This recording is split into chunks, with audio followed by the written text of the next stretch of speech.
15ই December থেকে চালু নবম পে স্কেল। সরকারি চাকরিজীবীদের দীর্ঘ প্রতীক্ষার অবসান। ভিডিওটি শুরু করার আগে বরাবরের মতো রিকোয়েস্ট, যে সকল সরকারি চাকরিজীবী ভিডিওটি দেখছেন দয়া করে ভিডিওতে লাইক দিয়ে এবং চ্যানেলটি সাবস্ক্রাইব করে ভিডিওটি আপনার সহকর্মীর কাছে শেয়ার করে দিন। দীর্ঘ আলোচনা, মতবিনিময় এবং বহুদফা বৈঠকের পর অবশেষে সরকারি চাকরিজীবীদের নতুন বেতন কাঠামো জাতীয় নবম পে স্কেল 15ই ডিসেম্বর থেকেই কার্যকরের ঘোষণা এসেছে। অর্থ মন্ত্রণালয় সূত্রে জানা গেছে, নতুন পে স্কেলের মাধ্যমে দেশের সরকারি, আধা সরকারি, স্বায়ত্তশাসিত সংস্থা, রাষ্ট্রায়ত্ত ব্যাংক ও অর্থনৈতিক প্রতিষ্ঠানের কর্মকর্তা-কর্মচারীদের বেতন কাঠামোতে ব্যাপক পরিবর্তন আসছে। নতুন এই কাঠামো 12টি গ্রেডে সাজানো হয়েছে এবং বেতন নির্ধারণে আধুনিকতা, দায়িত্ব, কাজের ধরন ও বর্তমান বাজার দরের সমন্বয় করা হয়েছে। পে কমিশনের একটি উচ্চ পর্যায়ের বৈঠকে সর্বসম্মতভাবে সিদ্ধান্ত গৃহীত হয়েছে যে এই পে স্কেল 15ই ডিসেম্বর থেকেই আনুষ্ঠানিকভাবে কার্যকর করা হবে, যাতে সরকারি কর্মচারীরা নতুন বছরের শুরুতেই নতুন বেতন কাঠামোর সুবিধা পেতে শুরু করেন।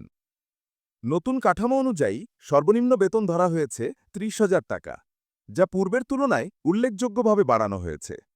অন্যদিকে সর্বোচ্চ গ্রেডে বেতন নির্ধারণ করা হয়েছে দেশের সামষ্টিক অর্থনৈতিক সক্ষমতা এবং একই সারির অন্যান্য দেশের সরকারি কাঠামোর তুলনায়।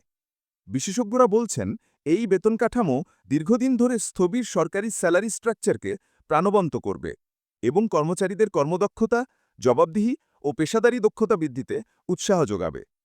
যে সকল চাকরিজীবী ভিডিওটি এ পর্যন্ত দেখছেন তারা দ্রুত চ্যানেলটি সাবস্ক্রাইব করে দিন।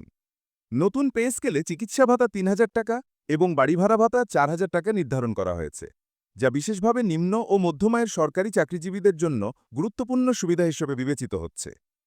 বর্তমান বাজারের ব্যয়ভার বিবেচনা করে এসব ভাতা পুনর্নির্ধারণ করা হয়েছে বলে জানিয়েছে কমিশন।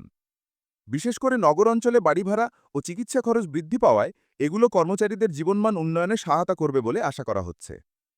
কমিশনের পক্ষ থেকে জানানো হয়েছে, নবম পে স্কেলের আওতায় পেনশনভোগীরাও সুবিধা পাবেন, যাতে তারা বাজার দরের সাথে সামঞ্জস্য রেখে টিকে থাকতে পারেন। পেনশন কাঠামো আধুনিকায়ন এবং ভবিষ্যৎ অবসরপ্রাপ্তদের আর্থিক নিরাপত্তা নিশ্চিত করতে বিশেষ সূচক ও সূত্র পুনর্বিন্যাস করা হয়েছে। অর্থ বিভাগের বিশেষজ্ঞরা জানান, এই নতুন পে স্কেল বাস্তবায়নে সরকারের বার্ষিক অতিরিক্ত ব্যয় কিছুটা বাড়বে, তবে সামগ্রিক অর্থনৈতিক সক্ষমতা এবং কর্মচারীদের উৎপাদনশীলতা বৃদ্ধির সম্ভাবনা বিবেচনা করলে এটি একটি যৌক্তিক বিনিয়োগ। নতুন কাঠামো কার্যকর করা হলে সরকারি খাতে কর্মসংস্থান আকর্ষণীয় হবে এবং প্রতিযোগিতা বৃদ্ধি পাবে। এদিকে বিভিন্ন কর্মকর্তা-কর্মচারী সংগঠন দীর্ঘদিন ধরে বেতন বৃদ্ধির দাবিতে আন্দোলন চালিয়ে আসছিল। তাদের দাবি ছিল, বেতন কাঠামো বর্তমান বাজার দরের সাথে সঙ্গতিপূর্ণ নয়। নতুন কাঠামোতে এসব দাবি উল্লেখযোগ্যভাবে প্রতিফলিত হয়েছে বলে সংগঠনগুলো জানালেও তারা পূর্ণাঙ্গ গেজেট প্রকাশের জন্য অপেক্ষায় আছেন।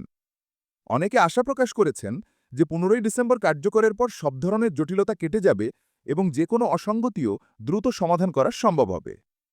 যে সকল চাকরিজীবী ভিডিওটি এ পর্যন্ত দেখছেন তারা দ্রুত চ্যানেলটি সাবস্ক্রাইব করে দিন।